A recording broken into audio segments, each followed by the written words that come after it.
ॐ मूकं करोति वाचालं पङ्गुं लङ्घयते गिरिं यत्कृपातमहं वन्दे परिमानन्दमाधवम्। गुरुर्ब्रह्मा गुरुर्विष्णु गुरुर्देव महेश्वरा गुरु साक्षात् परं ब्रह्म तस्मै श्री गुरुवे नमः।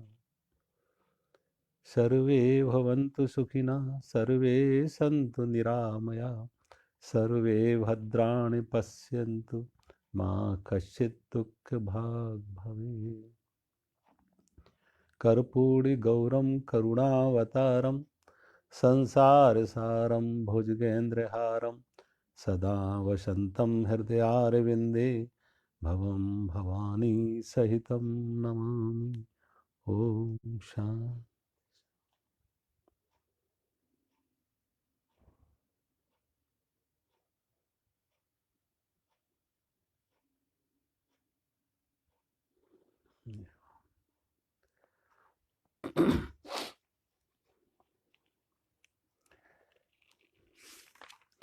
कल मैं एक श्लोक पर चर्चा कर रहा था। श्लोक नंबर है 21, फिर उससे आगे 22, 23, 24। यद्यद् आचरः श्रेष्ठा तद्देवतरो जना सयत् प्रमाणम कुरुते लोकस्तत् अनुवर्तते। भगवान कहते हैं क्योंकि जो श्रेष्ठ पुरुष जो आचरण करता है, अन्य पुरुष भी वैसा वैसा ही आचरण करते हैं। जो कुछ प्रमाण कर देता है, समस्त मनुष्य समुदाय उसी के लिए अनुसार वर्तते लग जाते हैं। तो भगवान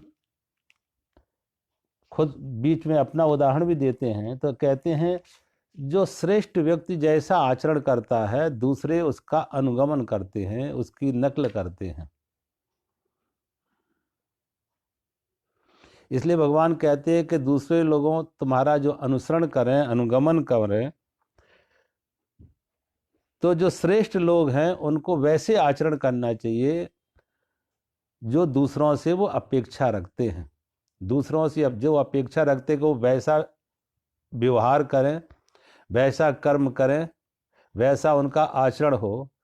तो श्रेष्ठ लोगों को चाहिए वो स्वयं उनके लिए एक उदाहरण बने। Example is better than precept. बड़ी बड़ी बातों से कहना अच्छा यह है कि हम उनके लिए स्वयं एक आदर्श प्रस्तुत करें, हम उनके लिए स्वयं एक आदर्श बने।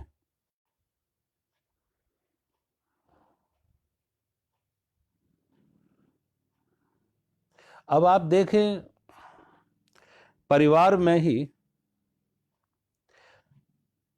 आज लोग बड़ी बड़ी बातें तो करते हैं, कथा सत्संगों में आप देखो बड़ी बड़ी बातें करेंगे, लेकिन वो आदर्श उनका स्वयं नहीं, आचरण में उनके स्वयं नहीं होता वैसा, तो उससे उनका लाभ नहीं होता।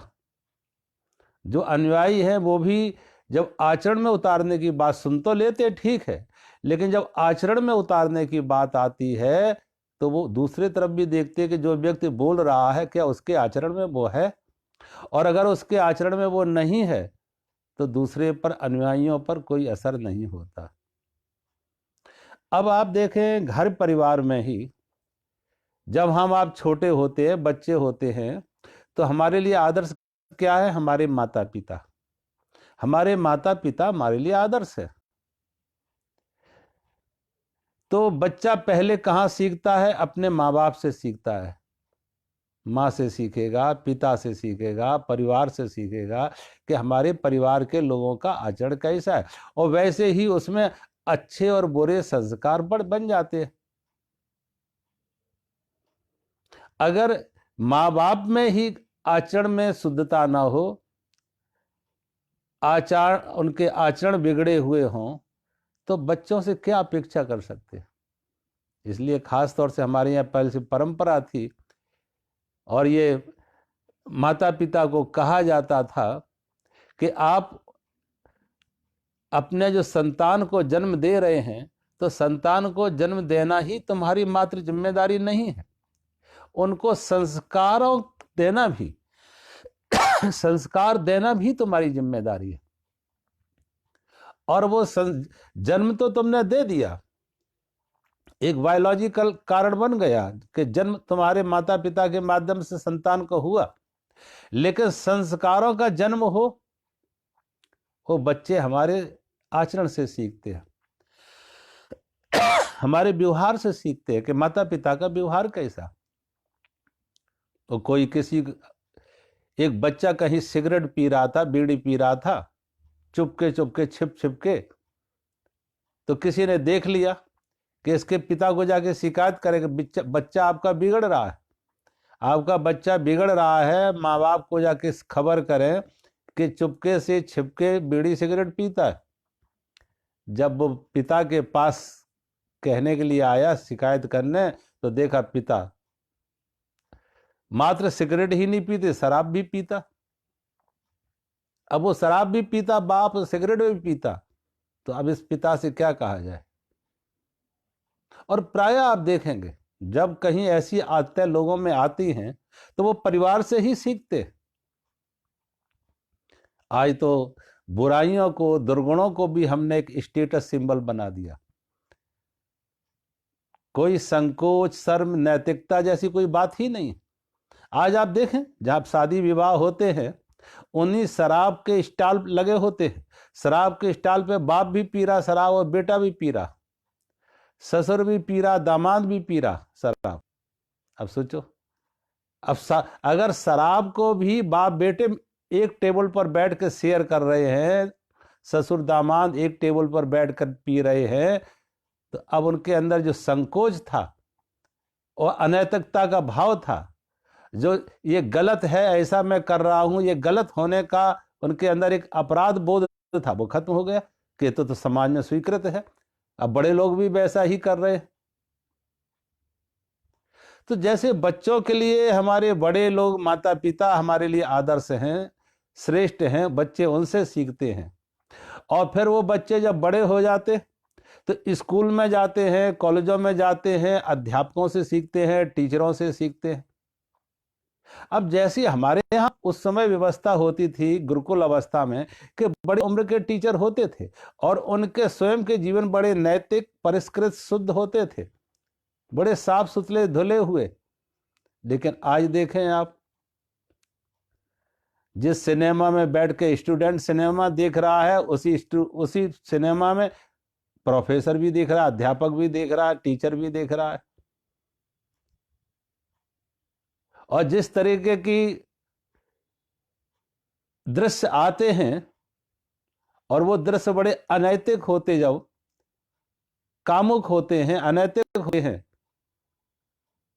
तो जैसे स्टूडेंट रस ले रहा है वैसे टीचर भी रस ले रहा। अब दोनों के बीच में कहीं जो एक नैतिकता का आचरण होता, सीखने का आचरण होता, आदर्श मानता टीचर को, कैसे वो आदर्श मानेगा। जिस पान की दुकान पे स्टूडेंट पान खा रहा, उसी पे टीचर भी वहीं, दोनों एक साथ पान खा रहे। उनके बीच में आचरण जैसी कोई बात नहीं रही, श्रेष्ठता जैसी कोई बात नहीं रही कि बच्चा अपने टीचर से कुछ सीख सके। कैसे सीखेगा जब उनके आचरण एक भिन्नता है ही नहीं। वही नासमझियां, वही गलतियां, वही दोष, वही अनैतिकता टीचर के आचरण में है, जिससे वो चाहता है कि बच्चों में ये ना हो, विद्यार्थियों में ये ना हो। तो विद्यार्थी में ये ना हो, जैसा आचरण चाहते हैं वैसा टीचर को स्वयं एक उदाहरण बनना पड़ेगा, एक आदर्श बनना पड़ेगा। आज धर्म के नाम से देखो आप कि धर्म में जो कथावाचक हैं वो बड़ी बड़ी खूब बातें करेंगे, सेवा की बातें करेंगे, त्याग की बातें करेंगे, परोपकार की बातें करेंगे, खूब बातें करेंगे। कबीर का दोहा खूब दोहराएंगे, जो जल बाढ़ है नाव में, घर में बाढ़ है दाम, दोनों हाथ उलीचिए यही सयानों काम। तो कहेंगे घर में दौलत बढ़ रही तो उलीचो, दान करो, लेकिन क्या कहेंगे, घुमा फिरा के दान करो, हमें दो। तुम्हारी नाव ना डूबे इसलिए हमारी नाव में डाल दो, हमारी नाव डूबे तो डूब जाओगे, भर जाने दो। वैसे ही लालच है, वैसे ही लोभ है। और कथा कम होती है, तुम देखो बैंक के अकाउंट ज्यादा चलते हैं, बैंक के अकाउंट नंबर ज्यादा चलते हैं, इस नंबर में डालो, उस नंबर में डालो, और बात त्याग की होगी, खूब त्याग की बातें महिमा गाई जाती, वैराग्य की बातें खूब कही जा रही, संसार से विमुख हो गए परमात्मा की तरफ उन्मुख हों, लेकिन स्वयं में तो संसार की आसक्ति की कोई कमी नहीं है। कुछ लाभ होता है इन चीजों से। वो कोई माँ किसी साधु के पास जाती और उस माँ ने अपने उस साधु से कहा, महाराज मेरा बेटे को थोड़ा शिक्षा दो, समझाओ कि ये गुड़ ना खाए, क्योंकि गुड़ इसके सेहत के लिए ठीक नहीं है, इसको नुकसान करता है। तमाम डॉक्टर वैद्यों ने भी इसको कहा है ना खाने को, लेकिन ये नहीं मानता। तो आप कृपया करके इसे सुझाव दो, सलाह दो कि ये ना खाए। जब साधु को कहा उस माँ ने कि अब मेरे बेटे को ऐसा समझाओ, तो साधु ने कहा अभी नहीं, 3 दिन बाद आना, अभी नहीं 3 दिन बाद आना, बेटे को लेके तब मैं समझाएंगे। 3 दिन बीते, 3 दिन बाद वो माँ अपने बेटे को लेके फिर उस साधु के पास गई और साधु से कहा, महाराज आपकी वाणी का, आपके समझाने का इस पर असर होगा, इसको आप रोके कि ये गुड़ ना खाए। तो साधु ने उसे समझाया कि गुड़ जैसा तुम्हें डॉक्टर और वैद्य बता रहे हैं तुम्हारी सेहत के लिए ठीक नहीं है, तुम ना खाओ, इससे तुम्हें और तकलीफ बढ़ेगी। और साधु के वचन का ऐसा असर हुआ कि बच्चे ने गुड़ खाना छोड़ दिया। साधु के वचन का असर पड़ा कि उसने गुड़ खाना छोड़ दिया और शरीर जो निरोगी था निरोग हो गया। उस बूढ़ी माँ ने कहा साधु से, महाराज आपने इतनी छोटी सी बात कहने के लिए 3 दिन का समय क्यों लिया? बात बहुत छोटी सी कहनी थी, थोड़ी 2 मिनट 5 मिनट बात समझाने की थी, लेकिन आपने 3 दिन का समय क्यों लिया? उसी दिन ये बात इतनी तो कह सकते थे। साधु ने कहा, माई उस दिन मैं भी गुड़ खाता था, उस दिन मैं भी गुड़ खाता था, तो मुझे कहने का कोई हक नहीं था, कोई मेरा अधिकार नहीं था, मेरी वाणी में कोई वजन नहीं था। मेरी वाणी का वजन तब हुआ जब मैंने खुद गुड़ खाना छोड़ा। जब मैंने खुद गुड़ खाना छोड़ा, मेरे स्वभाव में आया, मेरे आचरण में आया, मेरे व्यवहार में आया। वही हमारा नैतिक अधिकार है कहने का तभी कि जो हम स्वयं वैसा जी रहे हों। अगर हमारे आचरण में वैसा नहीं है तो वो तो वैसे नहीं। देखो, एक बंदूक चलाता है खाली आवाज के लिए, और एक बंदूक वो चलती है जो कहीं निशाना लगाती है, निशाना लगाती है। और खाली बंदूक आवाज के लिए चलाई जाती है, आवाज तो होती है, निशाना कहीं नहीं होता। जिसने जीवन में, आचरण में जीवन जिया है, आचरण में उतारा है, वो नैतिकता, वो धर्म, वो मूल जीवन के जिसने जीवन में उतारा है, आचरण में उतारा है, जब वो बात कुछ किसी को कहेगा, जो स्वयं जिसका आचरण दूसरों के सामने उदाहरण है, तो उसके कहने का असर होता। उसके दिल से निकले शब्द दूसरे के दिल तक पहुंचते हैं, दिल से निकले हुए शब्द दिल तक पहुंचते हैं और जीवन बदल जाता, आचरण बदल जाता, व्यवहार बदल जाता। अंगुलीमाल बदल गया भगवान बुद्ध के व्यवहार से, भगवान बुद्ध के आचरण से, भगवान बुद्ध की वाणी से। क्योंकि भगवान बुद्ध की वाणी से जो निकला वो बुद्ध की वाणी से नहीं निकला, बुद्ध के आचरण से निकला, बुद्ध के व्यवहार से निकला। जो उन्होंने करुणा और प्रेम की बात कही, और भगवान बुद्ध का जीवन करुणा और प्रेम का ही पूरा तरह से प्रतिबिंब थे। मूर्त रूप में भगवान बुद्ध करुणा और प्रेम के ही प्रतीक थे, मूर्तवंत थे, साक्षात एक उदाहरण थे। तो जब हम वैसा आचरण करें जैसा हम दूसरों को कह रहे हैं, तो वो दूसरे के जीवन को भी परिवर्तित करते हैं। और जो खाली बोलते बोलते हैं, गाल बजाते हैं, शब्द शब्द है, अंदर से कहीं कुछ नहीं है, स्वयं भी वैसा ही जीवन जी रहे हैं जैसा दूसरा कह रहे हैं, मात्र एक कहना उनका एक धंधा बन गया। शब्द उनके लिए खेल है, शब्द कौशल उनमें है, वाक चातुर्य है, लेकिन वो किसी के जीवन को परिवर्तित नहीं हो करेगा। तो भगवान कहते हैं अर्जुन से, अर्जुन जैसे श्रेष्ठ लोग आचरण करते हैं दूसरे उनका अनुगमन करते हैं, उनसे सीखते हैं। अगर तुम अपने कर्तव्य, और अर्जुन तुम कितनों के लिए आदर्श हो, कितने तुमसे सीख रहे हैं, कितने की दृष्टि, कितनी की नजर तुम पर अर्जुन है कि तुम क्या कर रहे हो। और अगर तुम युद्ध से, कर्तव्य से पलायन किए, अपने कर्तव्य से तुम पलायन किए, तो कितने ऐसे लोग होंगे जो अपने कर्तव्य से पलायन कर जाएंगे।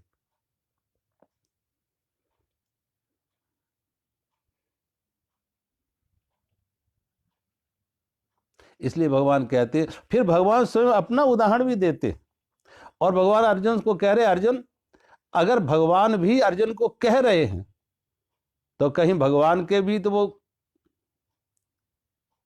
ऐसी बंदूक नहीं जो शब्द ही शब्द है, आवाज आवाज है जिसका निशाना ना हो, जिसमें सार ना हो, जिसमें आज कहीं भगवान का भी तो ऐसा नहीं कि अर्जुन ये कहे कि स्वयं कृष्ण ऐसा जी रहे हो या ना जी रहे हो, या खाली हम ही को कह रहे हो, पर उपदेश कुशल बहुत, खाली हम ही को कह रहे हो, तुम खुद स्वयं ऐसा जीवन जी रहे हो जैसा हमें कह रहे हो। तो भगवान ने अब अपना खुद का नाम लिया, अपने बारे में भगवान कह रहे कि देखो अर्जुन, यद्यपि मेरे लिए भी तीनों लोकों में कुछ भी प्राप्त करने योग्य नहीं है जो मेरे पास ना हो, और कोई भी मेरी कामना नहीं है, लेकिन फिर भी मैं आचरण कर रहा हूं, फिर भी मैं व्यवहार में हूं। तो भगवान स्वयं अपना ही, और पहले इतिहास के उदाहरण दिए, जनक का नाम दिया, जनक आदि ऋषियों के नाम बताए कि ऐसे पहले हुआ, ऐसे महापुरुष हुए जो अनासक्त भाव से कर्म किए, निष्काम कर्मयोगी रहे, क्षत्रिय रहे, राज ऋषि रहे, युद्ध भी किए, राज्य का संचालन भी किया, लेकिन अनासक्त भाव से राज ऋषि हुए, निष्काम कर्मयोगी ऐसे हुए जनक कर्म। अब भगवान, पीछे इतिहास की बात है, कौन जाने हुए या नहीं हुए, थे ऐसे थे या नहीं थे, या इतिहास लिखने वाले कब लिखे, कैसे लिखे, क्या सच्चाई। तो भगवान अब अपना उदाहरण दे रहे हैं कि मैं स्वयं तुम्हारे सामने हूं। अगर जनक की बात समझ में नहीं आती है, जनक के होने ना होने पर भी तुम्हें अश्रद्धा है, अविश्वास है, कोई संदेह है, तो भगवान अब अपना खुद का उदाहरण दे रहे कि मैं खुद तुम्हारे सामने हूं। अब सोचो मेरे बारे में तुम क्या सोचते हो। भगवान ने अर्जुन को कहा, अर्जुन सोचो मेरे बारे में क्या विचार है तुम्हारा।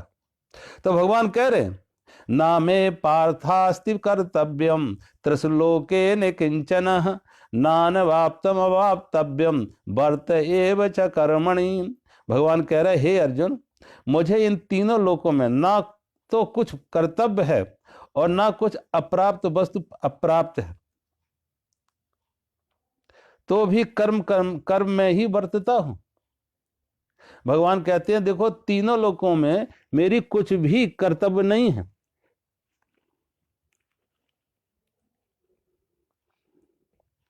क्योंकि हम कर्तव्य क्यों करते हैं? कर्तव्य करते हैं कुछ पाने के लिए, कर्म करते हैं कुछ पाने के लिए, कुछ पाना है, धन पाना है तो धन पाने के लिए धनोपार्जन का काम करेंगे, चाहे व्यापार करें चाहे कोई सर्विस करें, धनोपार्जन करना है। अब जो हमें पाना है उसके लिए कर्म करते हैं, धन पाना हो, पद पाना हो, प्रतिष्ठा पाना हो, कीर्ति पाना हो, कुछ भी पाना हो, उसके लिए हम कर्म करते हैं। तो भगवान कह रहे हैं, जब मुझे तो कुछ पाना भी नहीं है, मेरी कोई कामना ही नहीं है, और कुछ ऐसा नहीं है जो मैं प्राप्त करने की मेरी इच्छा हो, जो मेरे पास ना हो, जो मेरे पास ना हो और जिसे मैं प्राप्त करना चाहता हूं, इसलिए मैं कर्म कर रहा। भगवान कहते कुछ मेरे लिए अप्राप्त नहीं है, कोई मेरी कामना नहीं है तीनों लोकों में, लेकिन फिर भी मैं कर्म कर रहा हूं।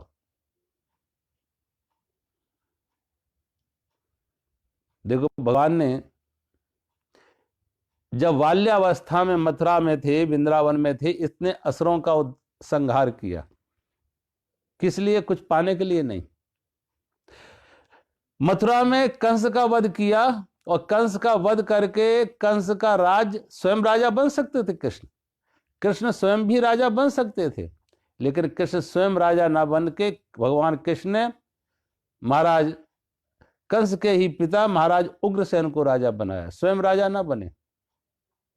वध किया कंस का, आतताई का कृष्ण ने, लेकिन राजा खुद ना बने, महाराज उग्रसेन को राजा बनाया। जहां भी देखें मगध नरेश जरासंध का वध किया, वध कराया भीम के द्वारा, लेकिन अपने लिए कुछ नहीं चाहा। और बल्कि जरासंध का राज जरासंध के बेटे को ही वापस लौटा दिया, राज भी नहीं लिया, जरासंध के बेटे को वापस लौटा दिया। महाभारत के युद्ध में भीषण नरसंहार हुआ, और बड़ा सा बड़ा आप देखें जिम्मेदारी कृष्ण के कंधे पर रही। कृष्ण की एक बड़ी भूमिका थी, लेकिन फिर भी कृष्ण ने महाभारत का युद्ध समाप्त हुआ और हस्तिनापुर का राज तिलक महाराज युधिष्ठिर को किया। स्वयं अलिप्त रहे, कुछ नहीं लेना देना। यहां तक द्वारका का राज भी भगवान कृष्ण राजा नहीं थे, द्वारका के भी राजा बलराम जी थे। तो भगवान कहते इधर तीनों लोकों में कुछ भी मेरे लिए अप्राप्त नहीं है। और देखो उससे पहले जो श्लोक आया तो उसमें कहा है कि जो आत्मज्ञानी है, स्थित प्रज्ञ है, उसको कैसा है? आत्मरति है, आत्मतृप्ता है, आत्मसंतुष्ट है। अब जो आत्मरति है, आत्मतृप्त है, आत्मसंतुष्ट है, उसका कोई सुख बाहर तो है नहीं कि वो धन में खोजे, पद में खोजे, प्रतिष्ठा में खोजे, कोई बाहर खोजे, महलों में, दौलत में, सिंहासन में, उसका कुछ बाहर से लेन देन नहीं है, क्योंकि वो तो आत्मरति, अपनी आत्मा में रत है, अपनी आत्मा में ही तृप्त है, अपनी आत्मा में ही संतुष्ट है। तो इससे बड़ा, क्योंकि बाहर का संपत्ति, साधन, सुविधा तो छूटेगी, छिनेगी। चोर चुरा सकते हैं, राजा छीन सकता है, और कोई राजा और चोर ना छे, कल मौत छिना लेगी। लेकिन जो आत्मरति है, आत्मतृप्त है, उसे संपदा वही है जो शांति लाए, संपदा वही है जो संतोष लाए, संपदा वही है जो तृप्ति लाए। तो सच में कोई यथार्थ में सही संपदा है, वो है आत्मज्ञान, अपने आत्मा से जुड़ना, आत्माराम, आत्मतृप्ता। और वो भगवान कहते मेरे पास है। तो जब वो भगवान के पास है आत्मतृप्त होना, आत्मज्ञान, अब दूसरा संसार की वहां कामना क्या है? कोई कामना संसार की नहीं है। और कुछ पाने के लिए कुछ शेष नहीं, कुछ पाना हो कर्म करने के लिए, लेकिन फिर भी भगवान कह रहे मैं कर्म तो कर रहा। ऐसे महापुरुष कर्म तो करते हैं, लेकिन वो कर्म ऐसे ही करते हैं जैसे अज्ञानी करते हैं। जैसे सकाम व्यक्ति कर्म करता है कुछ पाने के लिए, कहीं पहुंचने के लिए, जैसे सकाम व्यक्ति कर्म करता है, एक अज्ञानी कर्म करता है कुछ पाने के लिए, कहीं पहुंचने के लिए, ऐसे ज्ञानी भी करता है।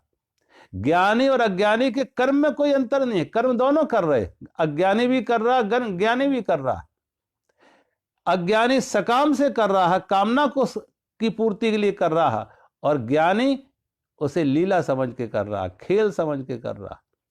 उसके लिए, ज्ञानी के लिए कर्म लीला हो गए, अकारण, कुछ पाने के लिए नहीं, खेल खेल।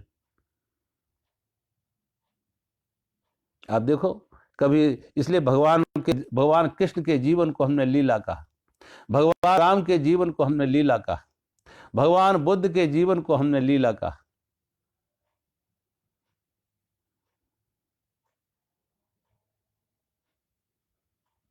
राम वो रो रहा है, अगर वो अंदर के आंसू, बाहर के आंसू अंदर के आंसू रहे होते, बाहर के आंसू अगर अंदर के आंसू बने होते, बाहर का दुख अंदर का दुख बना होता,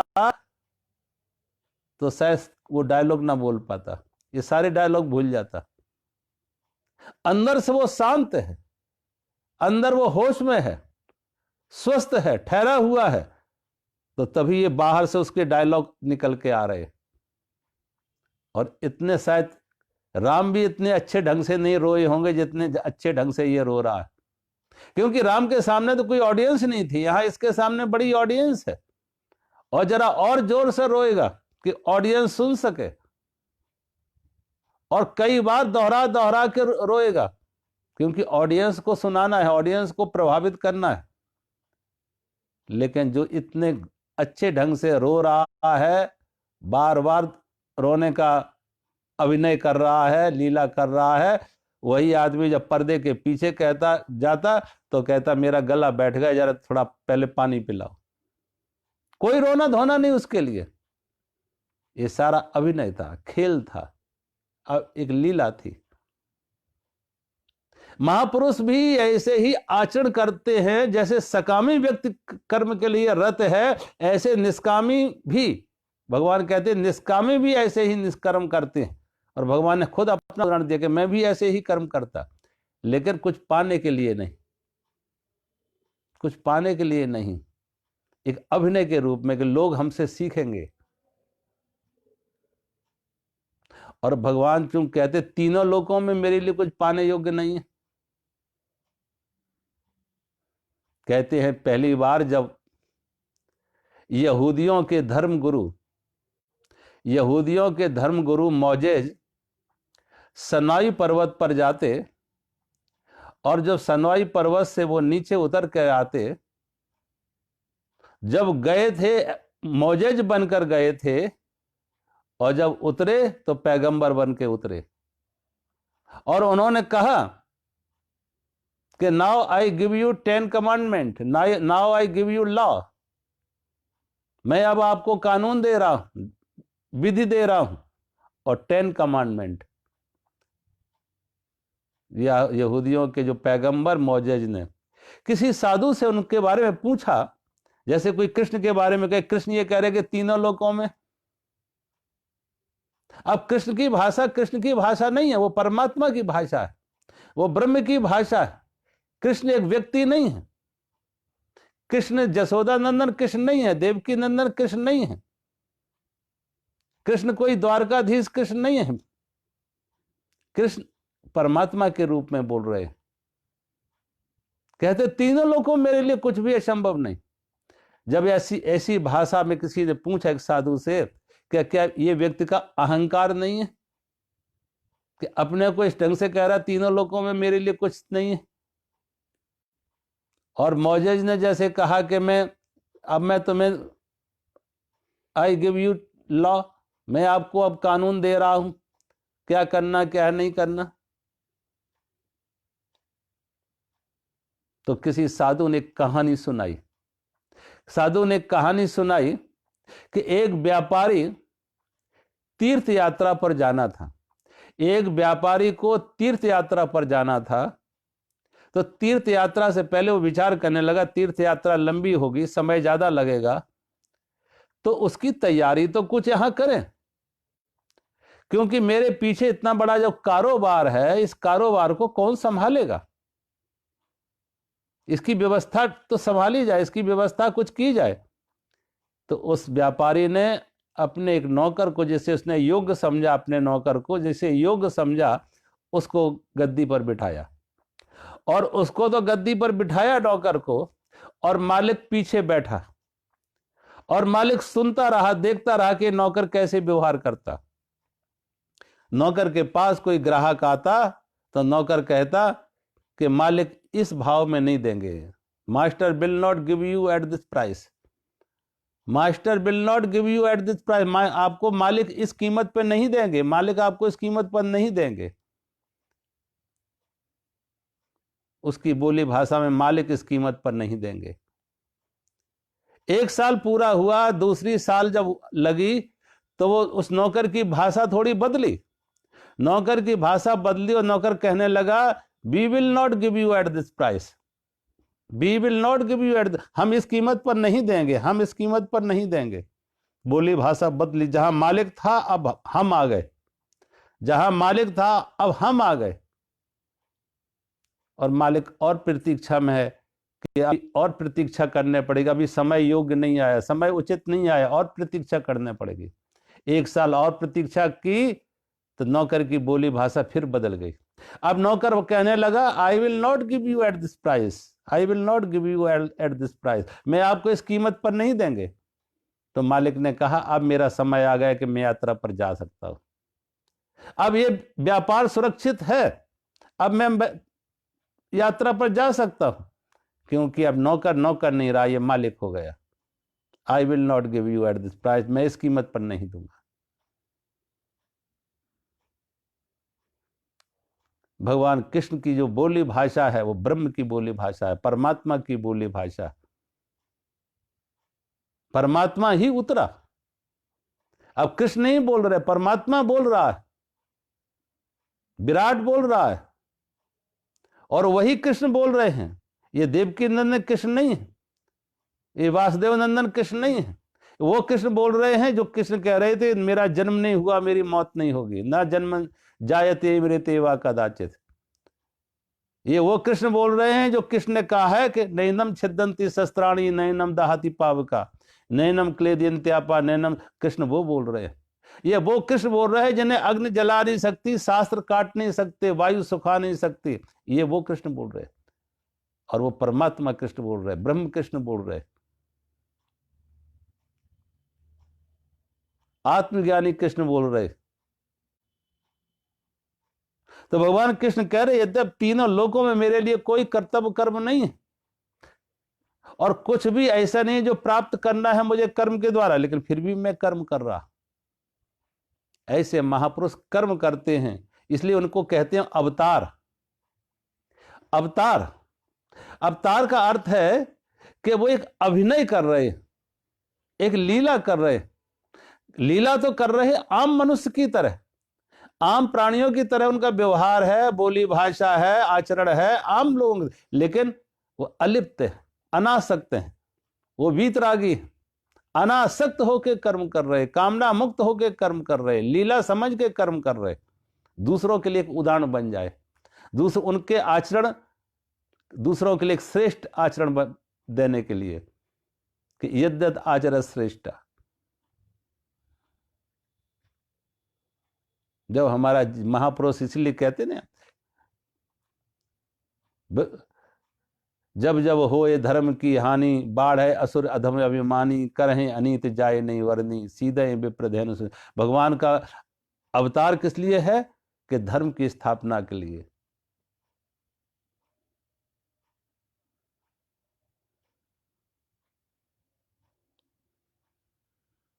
धर्म की स्थापना के लिए, असुरों के संहार के लिए, संतों की रक्षा के लिए, परित्राणाय साधूनाम विनाशाय च दुष्कृताम। तो भगवान अपने लिए नहीं आते हैं कि खुद उनको पाना है, कि धन पाना है, पद पाना है, प्रतिष्ठा पाना, इसलिए नहीं, समाज में व्यवस्था बनाए रखने के लिए बार बार वो आते हैं, समाज में व्यवस्था बनाए रखने के लिए, उदाहरण के तौर पर श्रेष्ठ आचरण दिखाने के लिए, कि जब समाज अपने पथ से विचलित हो जाता है, भटक जाता है अपने लक्ष्य से, अपने मार्ग से, तो संत बीच में आते हैं उनको मार्गदर्शन देने के लिए, उन्हें दिशा बोध देने के लिए महापुरुष आते हैं। भगवान कहते यद्यप तीनों लोगों मेरे लिए कुछ अप्राप्त नहीं है, फिर भी मैं कर्म कर रहा। बौद्ध धर्म में हीन यानी और महायानी है। महायानी एक कहानी कहते हैं कि भगवान बुद्ध को बौद्धत्व की प्राप्ति हुई और उनकी मृत्यु हुई, तो कहते हैं मोक्ष के द्वार पर पहुंचे, और जब भगवान मोक्ष के द्वार पर पहुंचे तो मोक्ष के द्वारपालों ने भगवान बुद्ध के लिए द्वार खोला, स्वागत किया और कहा महाराज 40 साल हो गए आपकी प्रतीक्षा करते करते, क्योंकि भगवान बुद्ध के मौत से 40 साल पहले उन्हें संबोधि प्राप्त हुई, बौद्धत्व की उपलब्धि हुई, ज्ञान की प्राप्ति हुई 40 साल पहले, और 40 साल से आपकी प्रतीक्षा में है मोक्ष का द्वार खोले, आप आइए, आपका स्वागत है। जब भगवान से कहा आप आइए, आपका स्वागत है, 40 साल से आपकी प्रतीक्षा में है, तो भगवान बुद्ध ने मोक्ष के द्वार पर ही ठहर गए और कहा अभी नहीं, अभी नहीं, अभी अब अंदर प्रवेश नहीं करेंगे, ये दरवाजा खुला रहने दो, अभी अंदर प्रवेश नहीं करेंगे, और मैं अंतिम व्यक्ति होंगे, जब तक अंतिम व्यक्ति तक, आखिरी आदमी तक इस मोक्ष में प्रवेश ना कर जाए, उससे पहले मैं नहीं। और कहते हैं भगवान बुद्ध आज तक मोक्ष के द्वार पर खड़े हैं कि जब तक अंतम भी मोक्ष का अधिकारी ना बन जाए।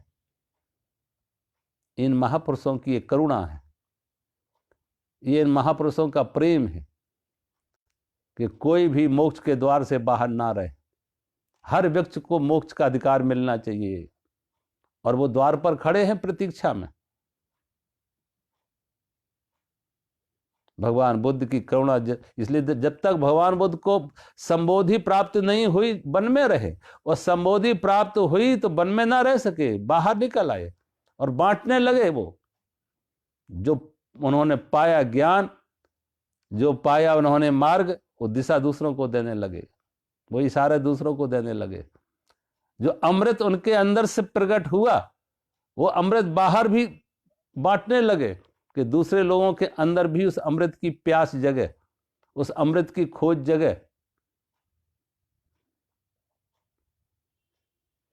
ये महापुरुष बुद्ध हों, महावीर हों, कृष्ण हों, नानक हों, कबीर हों, ये महापुरुष आचरण एक सामान्य व्यक्ति की तरह ही करते हैं, लेकिन होश में हैं, जागे हुए, एक अभिनय हो रहा है इनके जीवन से। इसलिए बुद्ध के जीवन को हमने लीला कहा, कृष्ण के जीवन को लीला कहा, राम के जीवन को लीला कहा, क्योंकि कर्म करते हुए भी कर्म से अकर्ता है, भोगते हुए भी अभोक्ता है। कर्म के बंधन से, कर्म के पीछे कोई कामना नहीं है, कोई मांग नहीं है, मात्र एक ही भावना है, लोक कल्याण, लोक कल्याण की भावना, परोपकार की भावना।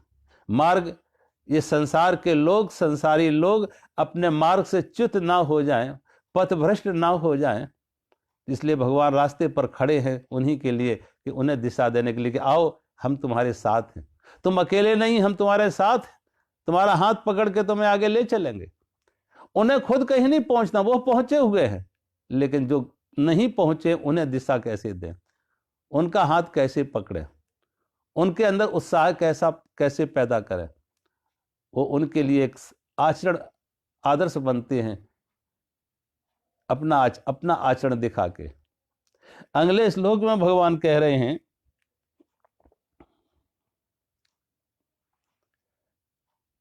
यदि ही हयम न वर्तेयम जातु कर्मण्य तंद्रता मम वर्तमानुवर्तन्ते मनुष्या पार्थ सर्वसा। भगवान कह रहे हैं, क्योंकि हे पार्थ, यदि कदाचित मैं सावधान होकर कर्मों में न बरतूं तो बड़ी हानि हो जाए, क्योंकि मनुष्य सब प्रकार से मेरे ही मार्ग का अनुसरण करते हैं।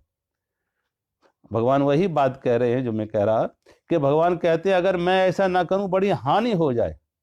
क्या हानि हो जाए? कि वो भगवान, दूसरे लोग भी अगर भगवान कर्म का त्याग कर देंगे, श्रेष्ठ लोग कर्म का त्याग कर देंगे, तो दूसरे लोगों के लिए एक सहारा बन जाएगा, एक बहाना बन जाएगा, एक मौका उनको मिल गया कि जब ऐसे महापुरुषों ने कर्म से च्युत हुए तो हम क्यों नहीं।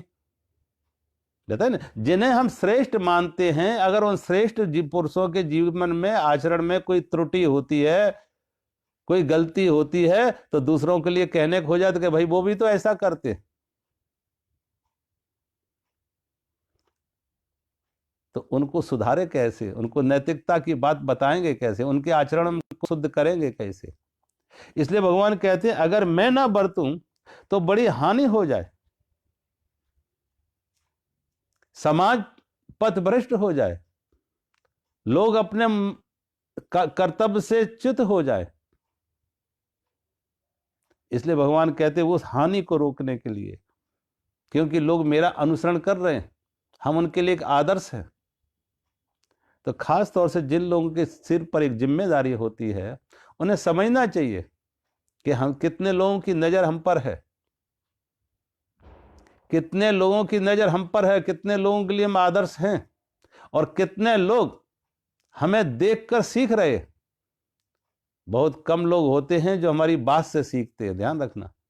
बहुत कम लोग होते हैं जो किसी श्रेष्ठ पुरुष की बातों से सीखते हैं, वाणी से सीखते हैं। ज्यादातर लोग उसके व्यवहार से सीखते हैं, व्यवहार से सीखते हैं, आचरण से सीखते हैं।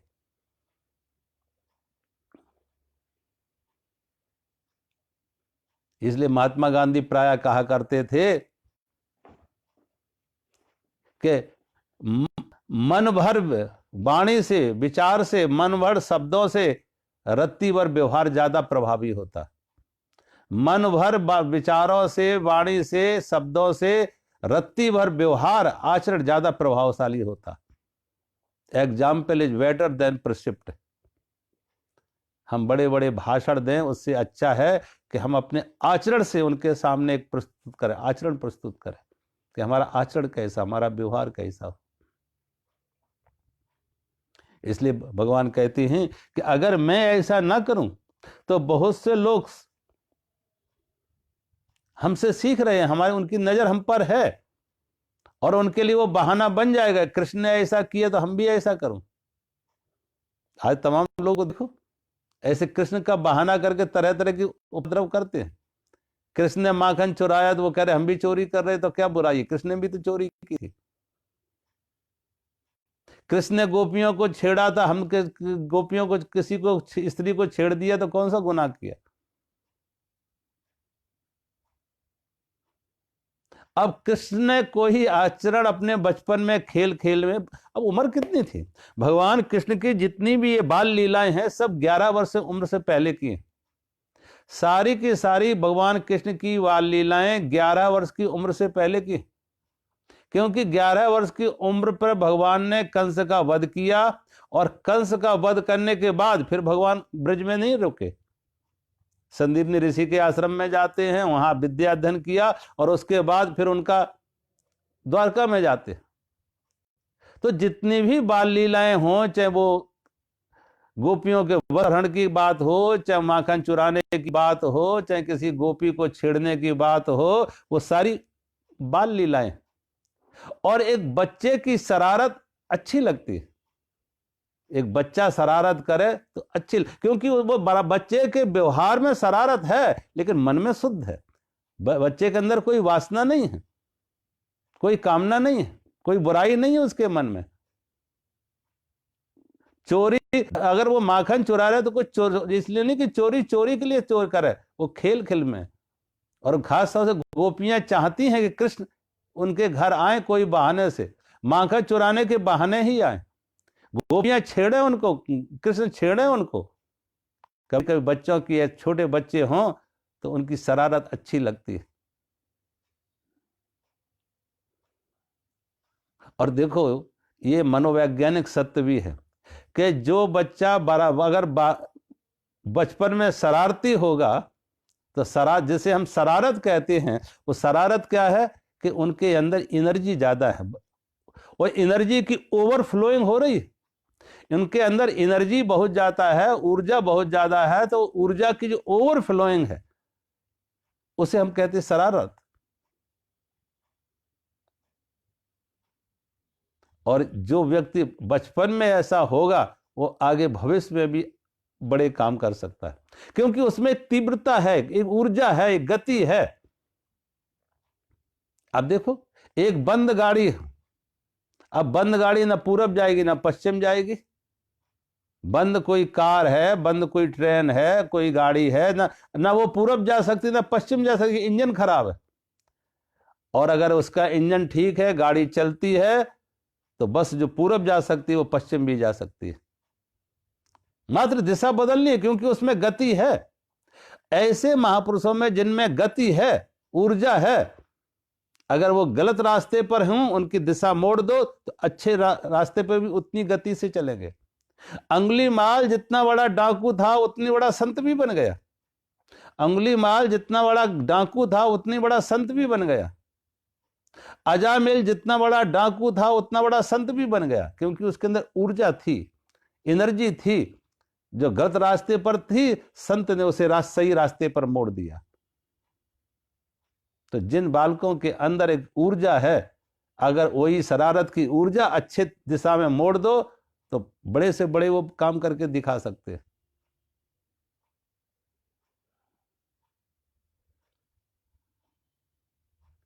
भगवान कहते हैं, इसलिए भगवान कृष्ण के, अब ऐसे लोग जो कहते हैं कृष्ण का उदाहरण देके कि कृष्ण ऐसा करते थे, कृष्ण ऐसा कर, उनसे पूछो कृष्ण ने तो गोवर्धन पहाड़ भी उठाया था उस अवस्था में, तुम उठा पाओगे? कृष्ण ने तो कालिया नांग पर भी नृत्य किया था, वो कर पाओगे? कृष्ण तो दावानल आग अग्नि भी पी गए थे, वो पी सकोगे? अब बुराइयों में तो तुम अपना कहोगे कृष्ण ने माखन चुराया इसलिए हम चोरी कर रहे, कृष्ण ने ये किया इसलिए हम ये कर रहे, लेकिन कृष्ण ने और क्या काम किए वो भूल बैठे। तो जो गलत करने वाले हैं उनको कोई ना कोई बहाना चाहिए, किसी महापुरुष के नाम से, किसी महापुरुष का नाम लेके उनको बुराइयों पे चलते रहे, और बुराई उन महापुरुष का नाम लेके उनकी बुराई को एक संरक्षण मिल जाए, एक झूठी फॉल्स जस्टिफिकेशन मिल जाए।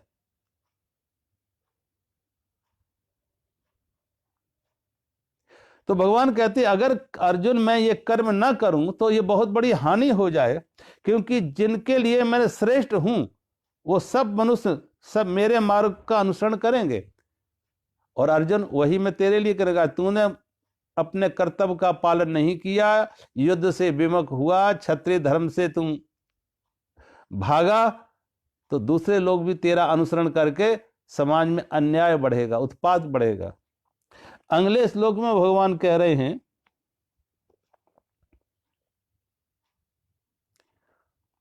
उत्से उत्सीदे उत्सीदे यूरे में लोका युत्सीदे यूरे में लोका ना कुर्याम कर्म।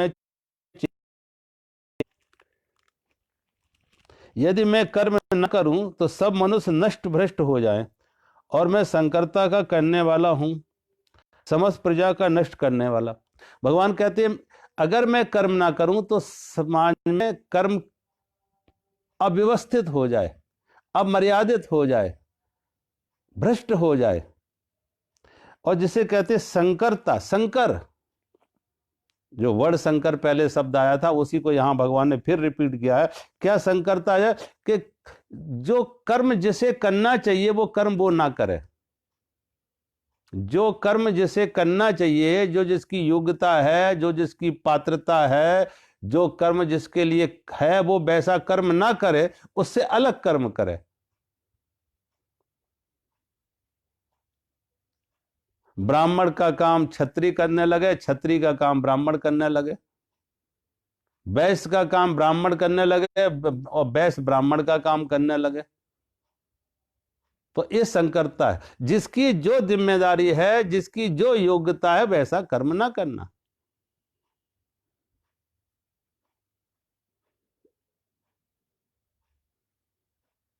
अब आज देखो कोई किसी ने डॉक्टरी पढ़ी हो, मेडिकल साइंस पढ़ी हो, और वो इंजीनियर का काम करने लगे, और इंजीनियर जिसने इंजीनियरिंग पढ़ी है और वो उसे हॉस्पिटल का इंचार्ज बना दो, हॉस्पिटल का काम उसे दे दो दवाइयों का, तो क्या होगा कि उसकी योग्यता थी इंजीनियर की और काम कर रहा है डॉक्टर का, तो रोगी स्वस्थ नहीं होंगे, बीमार ज्यादा होंगे।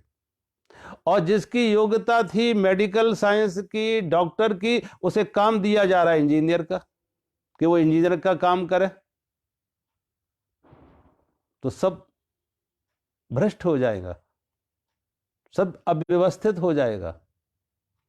जिसकी जो योग्यता है वो अपनी योग्यता से पलायन करे। क्षत्रिय का योग्यता है कि क्षत्रिय धर्म का पालन करते हुए न्याय की रक्षा करे, समाज में न्याय की स्थापना करे, और क्षत्रिय युद्ध से पलायन करेगा कि नहीं हम तो साधु बनेंगे, ब्राह्मण का काम करेंगे,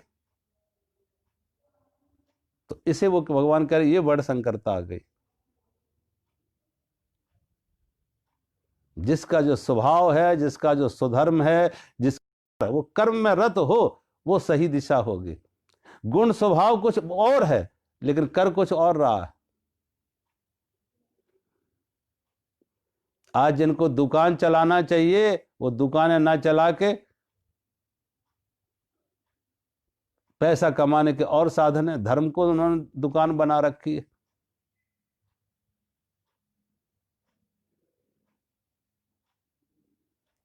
और जिनको धर्म प्रचार करना चाहिए वो कहीं व्यापार में लग जाते।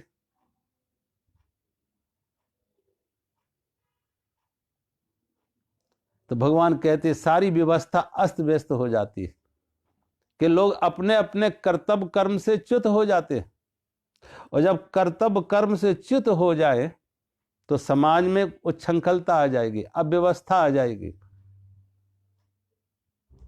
सही डॉक्टर नहीं मिलेगा, सही इंजीनियर नहीं मिलेगा, सही ब्राह्मण नहीं होगा, सही क्षत्रिय नहीं होगा। अब सोचो, लेकिन अपने अपने सुधर्म, जैसे भगवान बुद्ध भले ब्राह्मण घर में क्षत्रिय घर में पैदा हुए, भगवान बुद्ध क्षत्रिय घर में पैदा होकर भी उन्हें ब्राह्मण का काम करना था, वो किया। धर्म प्रचार करना था, वो किया। आत्मानुभूति करनी थी, आत्म साक्षात्कार करना था, आत्म साधना करनी थी, वो किया।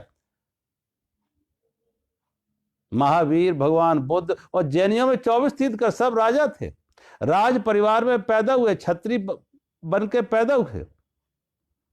और देखो, जन्म से कोई होता भी नहीं, जन्म से कोई क्षत्रिय नहीं होता, जन्म से कोई ब्राह्मण नहीं होता। जन्म से तो एक तरह से सब शूद्र है, लेकिन जन्म से सभी शूद्र हैं, लेकिन कर्म से ब्राह्मण बनते हैं, कर्म से क्षत्रिय बनते हैं, कर्म से वैश्य बनते हैं। परशुराम जी को देखिए, परशुराम ब्राह्मण घर में पैदा हुए, ब्राह्मण घर में परशुराम जी पैदा हुए, जन्म ब्राह्मण में हुआ, लेकिन कर्म क्षत्रिय का किया। परशुराम जी ने कर्म किया क्षत्रिय का, पैदा हुए ब्राह्मण घर में। और भगवान बुद्ध महावीर पैदा हुए क्षत्रिय घर में, कर्म उनके ब्राह्मण के हुए। कृष्ण खुद, भगवान कृष्ण का उदाहरण, क्षत्रिय घर में पैदा हुए, यादव कुल में पैदा हुए, लेकिन उनके कर्म ब्राह्मण के। गीता को उपदेश दे रहे हैं, आत्मज्ञानी हैं, स्थित प्रज्ञ हैं, अनासक्त हैं। महाराज जनक का उदाहरण दिया।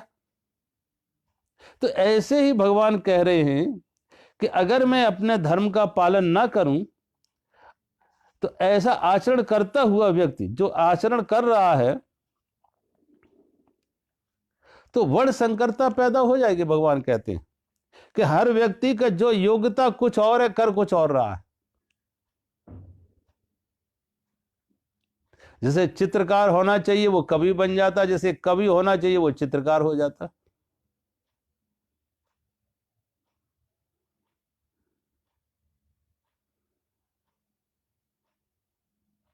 किसी व्यक्ति को, किसी कवि को उसका 60 साल, उसका 60वां जन्मदिन मनाया गया। जब 60वां जन्मदिन मनाया गया तो लोग बड़े खुश हुए उसको बधाइयां देने कि तुम इतने अच्छे कवि निकले और तुम्हारा इतना मान सम्मान हुआ, इतनी प्रसिद्धि तुमने पाई। तो जब उसको लोग बधाइयां दी, प्रसिद्धि पाई, मान सम्मान मिला, तुम्हें कीर्ति हुई, तो कहते हैं वो रो पड़ा, वो कवि रो पड़ा। तो किसी ने पूछा तुम रो क्यों रहे हो, तुम्हें तो खुश होना चाहिए, तुमने इतनी कीर्ति पाई, सम्मान पाया, यश पाया, ऐसी कविताएं लिखी। तो उसने कहा यथार्थ में मैं कभी कवि बनना नहीं चाहता था, मैं कभी बनना नहीं चाहता था कवि, लेकिन मैं मजबूरी में कवि बना। क्यों? क्योंकि मेरे घर में इतनी गरीबी थी, तो कविता लिख के मैं परिवार का गुजारा करना चाहता था कि कविता लिखूं और इन कविताओं के माध्यम से कुछ अर्जन हो। तो कविता इसलिए लिखता था धन कमाने के लिए, कविता के लिए कविता नहीं लिखता था। कविता मेरे कोई स्वभाव में नहीं थी, कविता कोई हमारा गुण नहीं था, स्वभाव संस्कार नहीं था, कोई हमारा स्वधर्म नहीं था, लेकिन लिखनी इसलिए पड़ी क्योंकि परिवार का निर्वाह करना था, धन कमाना था। तो किसी ने कहा जब तुमने धन काफी कमा लिया तो कविता लिखना छोड़ सकते थे फिर। तो उसने कहा फिर छोड़ा इसलिए नहीं कि अब इतनी कीर्ति इससे मिल गई, इतना यश इससे मिल गया, तो छोड़ना भी अब ठीक नहीं। अब सोचो, जैसे कवि बनना चाहिए तो व्यापारी बनना चाहिए, वो कवि बन जाता, और जैसे कवि बनना चाहिए वो व्यापारी बन जाता। जो बहुत अच्छा कवि हो सकता था वो चित्रकार बन जाते, चित्रकार कवि बन जाते। इसलिए भगवान कहते हैं सुधर्मे निधनम श्रेया पर धर्मो भया भया, कि अपने सुधर्म में जियो, अपने सुधर्म में रहो, अपने सुधर्म में वर्तो, हमारा आचरण हमारे सुधर्म में हो। और सुधर्म का अर्थ है कि हमारी इनर पोटेंशियलिटी क्या है, हमारी आंतरिक संभावना क्या है, हमारे अंदर बीज कौन सा है। जैसा बीज है, कमल का बीज अगर कमल बन जाए वही उसकी पूर्णता है, गुलाब का बीज अगर गुलाब बन जाए यही उसकी पूर्णता है, गेंदा का बीज गेंदा का फूल बन जाए यही उसकी पूर्णता है। और अगर वो नकल करने लगे, गुलाब का फूल गेंदा बनने की नकल है, गेंदा का गुलाब बनने की नकल करे, कमल का फूल जो है गुलाब बनने की चेष्टा करे, नकल करे। और नकल किस लिए करते? मार्केट वैल्यू, बाजार में किसकी ज्यादा कीमत है। आज आप देखो, आजकल बच्चों को लोग पढ़ाते, क्या पढ़ाना है, तो वो बच्चे की आंतरिक संभावना वो नहीं देखते, वो मार्केट वैल्यू देखते हैं कि बेटा डॉक्टर बन के ज्यादा पैसा कमाएगा, बेटा इंजीनियर बन के ज्यादा पैसा कमाएगा। अब मार्केट में डिमांड किसकी है, वैल्यू किसकी है, धन ज्यादा कैसे अर्जन, उसी में बच्चे को धक्का मारो, बनो डॉक्टर, बनो इंजीनियर। वो बच्चे की इनर पोटेंशियलिटी नहीं थी, आंतरिक संभावना नहीं थी, वो बीज नहीं था, वो सुधर्म नहीं था, वो धक्का दिया गया उस पर। तो भगवान कहते हैं, उसे भगवान कहते हैं ये वर्ड संकरता आ जाएगी। अगर हम ऐसा ना करूं, अपने व्यवहार को ना जीऊं, तो कितने लोग हमें देख के पलायन करेंगे, और फिर जो अपने कर्तव्य से च्युत होंगे, जो उनका स्वधर्म है, जो उनका संस्कार है, जो उन्हें होना चाहिए, वो नहीं हो पाएंगे। समाज विखंडित हो जाएगा, बिखर जाएगा।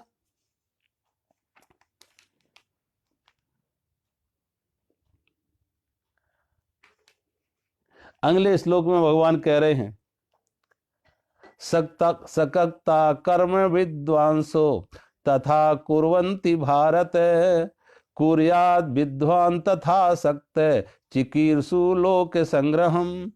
भगवान कहते इसलिए हे भारत, कर्म में आसक्त हुए अज्ञानी जन जिस प्रकार कर्म करते हैं, आसक्ति रहित विद्वान भी लोक संग्रह करना चाहता हुआ उसी प्रकार कर्म करता है।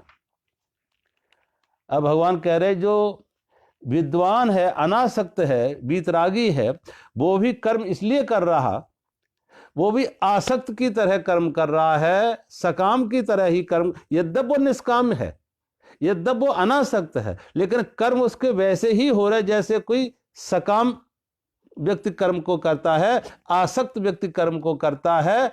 लेकिन किस लिए वो जो अनासक्त वीतरागी निष्काम वो क्यों करता है? वो इसलिए करता है लोक संग्रह के लिए, लोक संग्रह के लिए। अब अर्जुन के लिए सबसे बड़ी, देखो अर्जुन की कमजोरी क्या थी, क्योंकि एक क्षत्रिय की सबसे बड़ी कमजोरी ये होती है कि लोग मेरे बारे में क्या कहेंगे, लोग क्या कहेंगे, लोगों की नजरों में मैं कैसा हूं। ये क्षत्रिय की कहो, एक रजोगुणी व्यक्ति की है कि वो अपनी तरफ कम देखता है, दूसरों की तरफ, अपना निर्णय दूसरों की आंखों से करता है, अपने बारे में अपना निर्णय दूसरे की आंखों में, कि दूसरों की आंखों में हमारी क्या पहचान है, हमारी क्या कीमत है, हमें कौन सा प्रमाण पत्र देते। इसलिए कभी लोगों को देखो अखबार की कटिंग संभाल संभाल के रखते हैं कि देखो इस अखबार में मेरे लिए ये लिखा, इस अखबार में मेरे लिए ये लिखा, इस अखबार में मेरे लिए ये लिखा।